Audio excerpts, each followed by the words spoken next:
यह dictation 5 second बाद start होगी, तब तक आप रेडी रहें। Ready start. यह समझना कठिन है कि लोकसभा में आपातकाल के खिलाफ लाए गए प्रस्ताव को लेकर कांग्रेस ने हंगामा करना आवश्यक क्यों समझा।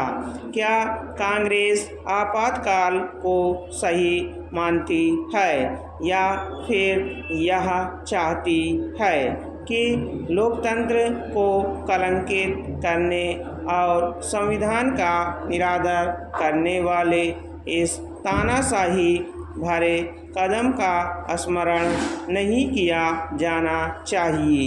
यदि ऐसा कुछ नहीं है तो फिर उसे स्पष्ट करना चाहिए कि लोकसभा अध्यक्ष ओम बिरला ने आपातकाल के संदर्भ में जो कुछ कहा उससे उसे शिकायत क्यों है। यदि कांग्रेस को आपातकाल के दौरान मारे और प्रताड़ित किए गए लोगों की याद में 2 मिनट के मौन का प्रस्ताव पास नहीं आया तो हंगामा करने की क्या ज़रूरत थी।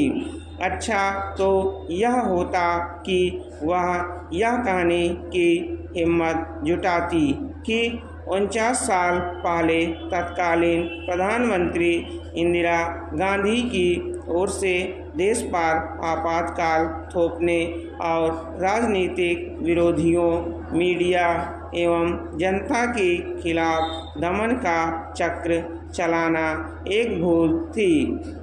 यदि आज की कांग्रेस इंदिरा गांधी और उनके सहयोगियों को भूल को स्वीकार करने के लिए तैयार नहीं तो कम से कम उसके नेताओं को चुप रहना चाहिए था या फिर सदन से बाहर चले जाना चाहिए था।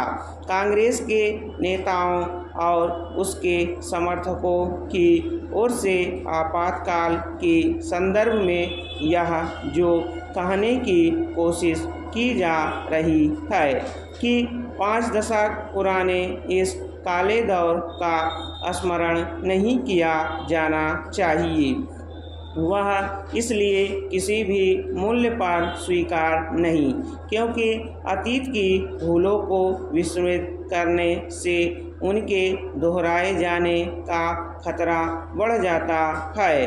कांग्रेस को आपातकाल की याद दिलाना इसलिए आवश्यक है क्योंकि पिछले कुछ समय से वह संविधान के खतरे में होने का फर्जी हवा खड़ा कर उसके प्रति प्रतिबद्धता जताने में लगी हुई है।